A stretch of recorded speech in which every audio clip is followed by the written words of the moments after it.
อย่างแจ่มแจ้งจนปราศจากอวิชชาและอุปทานบทบังจนสลัดคืนกิเลสตัณหาทั้งหลายทั้งสิ้นลงได้โดยใช้วิปัสสนาเป็นเครื่องมือเป็นลำดับสุดท้ายในโอกาสคัมภีร์วิสุทธิมรรคได้กล่าวถึงเรื่องมหาวิปัสสนา18ประการอันเป็นปัญญาโดยยิ่งเป็นความพ้นทุกข์ไว้ทำอนิจจานุปัสสนาคือการสร้างปัญญาให้เห็นถึงความบ่เที่ยงเกิดขึ้นเนืองๆก็จะละนิจจสัญญาคือความสัญญาว่าเที่ยงไรทำทุกขานุปัสสนาการพิจารณาให้เห็นความทุกข์อยู่เนืองๆก็จะละสุขสัญญาความสำคัญผิดว่าชีวิตเป็นสุขลงได้อนัตตานุปัสสนาให้เกิดขึ้นโดยให้เห็นว่าบ่มีอัตตาอยู่เนืองๆก็จะละอัตตาสัญญาลงได้ทำนิพพิทานุปัสสนาให้เกิดขึ้นมีปัญญาเห็นอยู่เนืองๆว่าด้วยความเบื่อหน่ายก็จะละนันทิคือความเพลิดเพลินในชีวิตลงไปได้ทำวิราคานุปัสสนาได้เกิดมีปัญญาเห็นความปราศจากกำนัดก็จะละราคะหรือความเพลิดเพลินได้ทำนิโรธานุปัสสนาคือเกิดขึ้นโดยปัญญาคือเห็นความดับเกิดขึ้นเนืองๆก็จะละสมุทัยคือสิ่งอันเป็นแดนเกิดได้ประการที่ทำปฏินิสสคานุปัสสนาคือเกิดขึ้นโดยปัญญาเห็นการสละทิ้งก็จะละอาทานะคือความยึดถือไว้ลงได้ทำทยานุปัสสนาคือเกิดขึ้นญาติโยมคือเกิดขึ้นโดยปัญญาคือเห็นความเสื่อมสูญก็จะละอายุนะคือความดับลนควนขวายลงได้ทำวิปริณามานุปัสสนาคือเกิดขึ้นโดยปัญญาคือเห็นความแปรปรวนเปลี่ยนแปลงแปรปรวนในชีวิตที่จะมาบังเกิดแห่งตัวตนในชีวิตที่จะมาบังเกิดในตัวตนแล้วทีนี้บรรดาญาติโยมสาธุชนทั้งหลายเมื่อปัญญาให้เห็นความแปรปรวนอย่างนิดก็จะละทุวสัญญาคือความสำคัญว่ายั่งยืนมั่นคงลงได้ข้อ11ทำอนิมิตตานุปัสสนาคือเกิดขึ้นโดยปัญญาเห็นว่าบ่มีนิมิตอยู่เนืองๆจะละนิมิตตาคือความมีนิมิตใดประการที่12ทำอัปปนิหิตานุปัสสนาให้เห็นเกิดโดยปัญญาให้เห็นถึงว่าไม่มีที่ตั้งอยู่เนืองๆก็จะละปณิธิตัณหาที่เป็นตามตั้งได้ธรรมสุญญาตานุปัสสนาให้เกิดขึ้นโดยปัญญาเห็นความว่างเปล่าอยู่เนืองๆก็จะละอภินิเวสะคือความยึดมั่นได้ทำอธิปัญญาธรรมวิปัสสนาคือวิปัสสนาในธรรมปัญญาอันยิ่งให้เกิดขึ้นก็จะละสารฐานะพิเนเวสะความยึดมั่นถือมั่นว่าเป็นสาระลงได้ 15ทำยถาภูตญาณทัศนะให้เกิดขึ้นคือปัญญารู้เห็นตามความเป็นจริงก็จะละสัมโมหาพินิเวสะความยึดถือด้วยความลุ่มหลงลงได้16กระทำหาทีนาวานุปัสสนาคือเกิดขึ้นคือปัญญาคือเห็นโดยความเป็นต้นก็สามารถละอารยาพินิเวสะก็คือความยึดถือด้วยความอะไรลงได้ประการที่17ทำปฏิสังขานุปัสสนาคือเกิดขึ้นคือปัญญาด้วยการพิจารณาทบทวนก็จะละอัปปติสังขาคือความไม่พิจารณาทบทวนได้18ก็คือการทำวิวัตตานุปัสสนาคือเห็นคือเกิดขึ้นโดยปัญญาคือเห็นเนืองๆด้วยจิตถอยกลับละสังโยคานิเพนิเวสะคือความยึดมั่นด้วยสังโยคได้อย่างไรก็ตามแม้การแบ่งแยกออกเป็นหัวข้อได้ถึง18ประการหากพิจารณาอย่างถี่ถ้วนก็จะเห็นว่าบางก็หัวข้อบางก็ความหมายเดียวกันจะต่างกันก็เพื่อพิจารณาพยัญชนะที่ใจเท่านั้นยกตัวอย่างเช่นอนัตตานุปัสสนากับสุญญตานุปัสสนาเป็นต้นโดยรวมคล้ายพระอริยมรรคอันมีองค์8ประการหากคลุมอยู่ในหลักแห่งศีลสมาธิและปัญญาและ18ประการนั้นแห่งมหาวิปัสสนาก็อยู่ในหลักของอนิจจังอทุกขังอนัตตาเป็นสำคัญเพื่อการปล่อยวางโดยญาณคือความรู้เห็นเป็นจริงในธรรมปัญญาโดยยิ่งเพื่อความหลุดพ้นในที่สุดฉะนั้นโดยตามที่ภูเตสวนเข้าใจการโยกวจรตั้งหลายสามารถและละธรรมอันเป็นปฏิปักษ์แห่งพระมหาวิปัสสนา18ประการนั้นได้หมายถึงวิปัสสนาญาณซึ่งโยคีตั้นนั้นท่านได้รู้แจ้งแทงตลอดสู่ความพ้นทุกข์แล้วนั้นเมื่อเห็นเช่นนั้นการยกสภาวะธรรมขึ้นพิจารณาจึงควรอยู่ในอนิจจังลักษณะของทุกขังลักษณะของอนัตตาลักษณะเป็นประการสำคัญเพื่อการพิจารณาเห็นชัดในความจริงยิ่งขึ้นญาณคือการอย่างรู้ก็จะก้าวสู่นิพพิทาคือความได้ความคลายในราคะและจำกัดความยึดถือความเตี้ยงความเห็นโทษความลุ่มหลง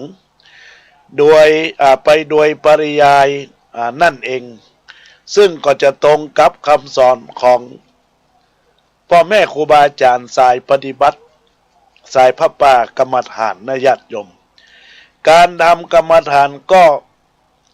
เหมือนทำไร่ไถนาที่ไปจำเป็นต้องทำไร่เลื่อนลอยคอยหาพื้นดินใหม่ไปเรื่อยๆหากพื้นดินแห่งเดียวแต่รู้จักไถวันบำรุงปุ๋ย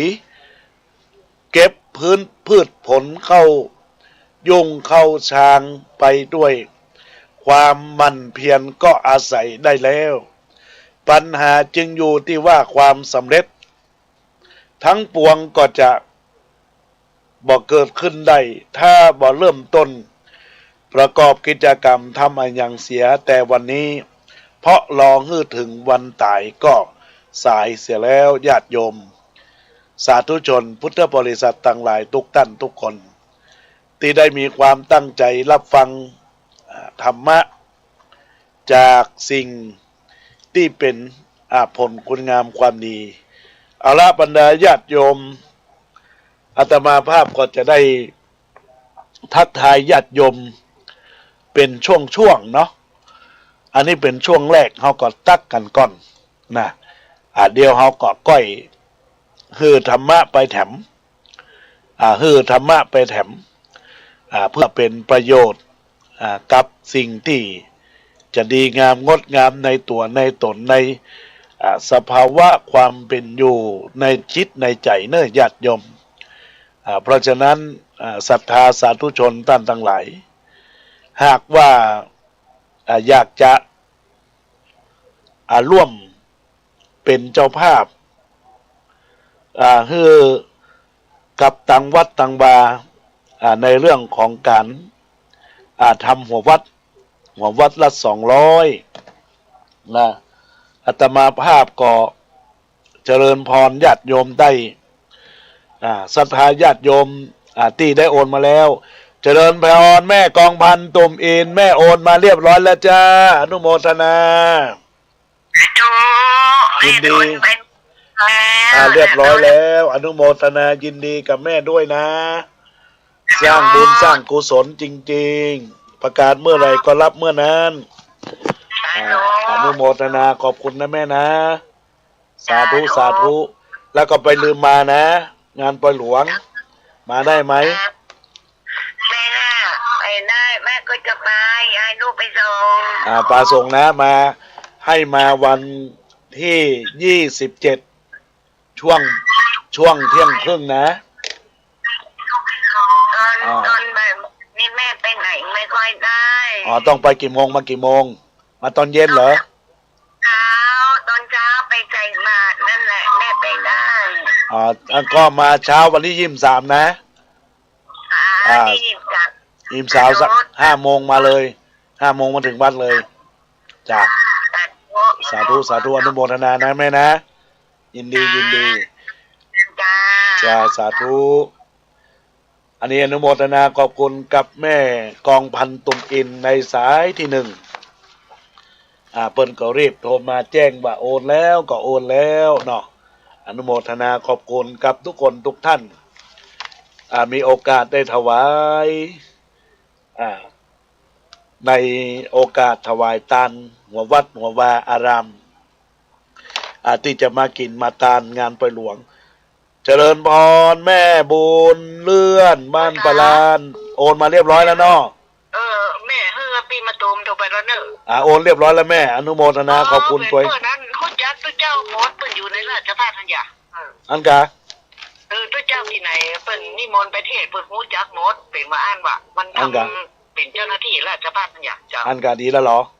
นุโมก็นี่แม่ว่าแม่ต้องไปเสี่ยง15 บาทมันว่าก็นี่บอกจะโอนอยู่อันกะอันเนี่ยดีแล้วเนอะอนุโมทนาแม่เจ้าสาธุขอบคุณเนอะสาธุในโอกาสนี้ก็อนุโมทนาขอบคุณครับศรัทธาญาติโยมแม่บุญเลื่อน200 บาทได้โอนปัจจัยมาเรียบร้อยในโอกาสนี้มีสายแม่เรียนแก้วโทรมาเนอะ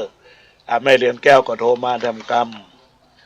ในโอกาสนี้ก็อนุโมทนาแม่เรียนแก้วนี้โอนเรียบร้อยแล้วขออนุโมทนาเนอะกับปัจจัย300 บาทแม่สบายศรีดอยหล่ออย่างเตื้อร่วมทำบุญหัววัด200 บาทโยมแม่อารีสดับร่วมทำบุญ300 บาทแม่ยุพินมหานามบ้านสันไซโมนนี้ร่วมทำบุญมา600 บาทแล้วก็ยังร่วมทำบุญในการพระของขวัญเนาะในโอกาสนี้เจริญพรแม่เรียนแก้วขอไม่จ่าเจ้าแม่ว่าจะได้ลูกสาวโอนเข้าไปแล้วนะเจ้าโอนเรียบร้อยได้เรียบร้อยแม่เรียนแก้วนามสกุลอย่างแม่เรียนแก้วนามสกุลอย่างแม่นามสกุลอย่างแม่เรียนแก้วแม่เรียนแก้วเลิศล่าเจ้าเลิศล่าเนาะเจ้าสาธุยินดีได้เรียบร้อยแล้วสาธุอนุโมทนาขอบคุณเนอะจ้าไม่ก็หยาดน้ำในพวกใกล้ๆแต่มาจะปั่นปอนใหญ่ขึ้นหมดเลยหยาดน้ำเนอะสาธุยินดีสาธุอนุโมทนาขอบคุณกับแม่ อ่าศรัทธาญาติโยมแม่เรียนคำสุทธกุลเจริญพรแม่โบกี้สร้อยสังวาน อันก็คืออันน้ำนี่ค่ะครับก็จะเอาไปถวายได้ก่อน เอาได้หมดกันแม่น้ำได้หมดได้หมดได้หมดเลย ได้เนาะ ได้เลยแต่เจ้าโทรมาบัดได้ครับติดศพจ้าแม่เพิ่มแถมวัดในเจ้าเจ้าเป็นได้ใดชื่ออันมันมีตาต้อยสังวานมาไปพร้อมถึง3 ซองด้วยกันเนาะจานน้ำสัก3แค่กินเป็นน้อยเจ้าซอยสวรรค์เป็น600นอกแม่นอเจ้าแล้วทำงานนี้วันที่ก็อะไรงานนี่มัน22 23นี่สมโพธิพระเจ้ากุมภานี่กะกุมภาพันธ์เนี่ยใกล้นี่กะใกล้ๆนี่ละแล้วก็27วันเปิดป้ายประหลวงเจิญมอมสลาลีกันนะแม่กิติยากรมาเจ้าเนออันเปิดจะบังฮื้อในนั่งนะไปในนั่งนอกปะเนอแต่นานมาได้จูนะจ้าเจริญพรเนอเจริญพรขอบคุณกับแม่โบครีได้เพิ่มอีกครั้งคราวหนึ่งแม่โบครีสร้อยสังวานพร้อมด้วยมณิตาสร้อยสังวาน600 บาทพร้อมด้วยปัจจัยในโอกาสสร้างบุญสร้างกุศลในการถวายน้ำเนาะอนุโมทนาขอบคุณกับแม่ครูแปลพันธ์นายพุทธินัยนางเบญจมาศน้องลินดาชัยวงศ์ร่วมทำบุญ 1,000 บาทแม่แสงล่าขันแก้วถงลักร่วมทำบุญ500 บาทในโอกาสนี้ป้อนนันประพัฒแม่จันสีดวงแสงร่วมทำบุญ1 หัววัด200 บาทนางวรัยพันธ์โยธราช5 วัด 1,000 บาทแม่ศิลาละหง2 วัด400 บาทแม่ขันแก้วอินทาเขียวจากบ้านให้ตำบลขุนคงอำเภอหางดงจังหวัดเชียงใหม่ร่วมทำบุญ200 บาท1 วัดแม่คำอ่อนชัยวันร่วมทำบุญพร้อมครอบครัว5 วัด 1,000 บาทแม่บุญเรื่อนบ้านปลานอีก1 วัด200 บาทเด้ออนุโมทนาตอนนี้ก็สามารถร่วมทำบุญกันได้เนื้อญาติโยมนะสำหรับงานไปหลวงจะมีวันที่23นี่เป็นวันสมโพธิพระเจ้าถึงพระเจ้านะ22นี่ก็เริ่มเวลาบ่าย3ทักษิณาทานสมโพธิพระเจ้าตอนทุ่มแล้วก็ข้ามคืนไปถึงช่วงเจ้าเวลาตี 5ก็จะใส่บาตรเนื้อญาติโยม25ใส่บาตรในโอกาสนี้แล้วก็จะยุดเตรียมเนี่ยเตรียมตัวเตรียมสถานที่24 25 26 27นี้เป็นนิมิตหมายอันดีในญาติโยมทางวัดสังขยอมได้เจริญพรเรียนเชิญด็อกเตอร์หม่อมหลวงสลาลีกิติยากรหรือคุณน้ำพึ่งมาเป็นผู้เปิดป้ายหรือเป็นประธานฝ่ายคฤหัสถ์เปิดป้ายในโอกาสนี้ก็พิธีจะเริ่มเวลาบ่ายโมงแต่จะต้องเคลียร์สถานที่ที่นั่งอย่างให้เรียบร้อยก่อนบ่ายโมงนะศรัทธาญาติโยมเพราะว่าเป็นเจ้าเป็นนายเนาะญาติโยมได้มีโอกาสจ้างเหยียบนาพญาเหยียบเมืองเนาะก็ต้องมีการดูแลเอาใจใส่ซึ่งกันและกันนะในโอกาสนี้ท่านใดอยากจะโทรศัพท์เข้ามาเนอะอาตมาภาพเปิดสายหน้าใหม่ละ0962629694 0962629694เจริญพรกับคุณกิรดาพฤกษาเลิศเจริญพรกับคุณยมขนึงคำฟูเจริญพรกับแม่จันเพนปฐมนิติกุลเจริญพรกับแม่จันเพนคำโพธาเจริญพรกับน้องคนเดิมเนอะในโอกาสนี้ได้ทักทายเข้ามาใน ไลน์ในโอกาสนี้ก็อนุโมทนาขอบคุณเป็นอย่างยิ่งเป็นอย่างสูงตีตันได้ทักทายเข้ามาแล้วก็ยังมีบรรดาญาติโยมอุบาสกอุบาสิกาได้ทักทายเข้ามาในไลน์เป็นบุญเป็นกุศลกับการสร้างปารพีเป็นกุศลในโอกาสนี้ก็ขอเจริญพรเนอร์ตอนนี้ก็จะมีตังแม่บ้านดอนหลวงเปิ้นจะมาอู้ข้าวเกลือข้าวก่อนเนาะญาติโยมเจริญพรแม่แสงล่าหนองอุโบสถธงรักรับฟังอยู่ก่อน ได้ฟังอยู่เนี่ยเจ้าเป็นกำลังใจนะเจ้าเมื่อวันนั้นได้กับไปแอวแล้วเจ้า วันไหนไปวันที่สี่เจ้า ที่สี่แล้ว บ่าย ไปเอาไหน เจ้า เอาไหน ไปวัดหักวัดตะเขียนโอ้เล่นว่าไหน อ๋อลูกสาวฟังปีกหรือประธานได้อยู่เมืองสกรรมตันได้จูงหลวงพ่อเข้าตักประตูวัดหน่อยแล้วมันตักกันหรอจงซบอยู่หันหรอว่าใดหรอเจ้าวันที่8นี่ก็จะไปแต่เราเจอกันเนาะเจ้าโจกันช่วงบ่ายนะแม่นออยู่ที่ไหนก็หาเนอโทรบอกเจ้าจ้าสาธุยินดีแม่นุโมทนาเนอสาธุขอบคุณกับแม่แสงล่าขันแก้วถงลากได้ทักทายเข้ามาในสายในโอกาสนี้เอาละแม่ดอนหลวงอีแม่ไหวซาจ้าตะกี้มาอยู่รูปไปมันสายมันสอดเนอสายมันสอดมันก็ตัดเหนะกะจ้าไหวซาเจ้าบัดเดี๋ยวนี้อันศรัทธาญาติโยมเนอบัดเดี๋ยวนี้แม่ดอนหลวงเปิ้นจะข้าวเครือเป็นการอนุรักษ์วัฒนธรรมดังนั้นแล้วศรัทธาที่อยู่ตั้งบ้านตั้งจองอยู่ตั้งใดได้ฟังจาก Facebook ก็ดีจากวิทยุก็ดี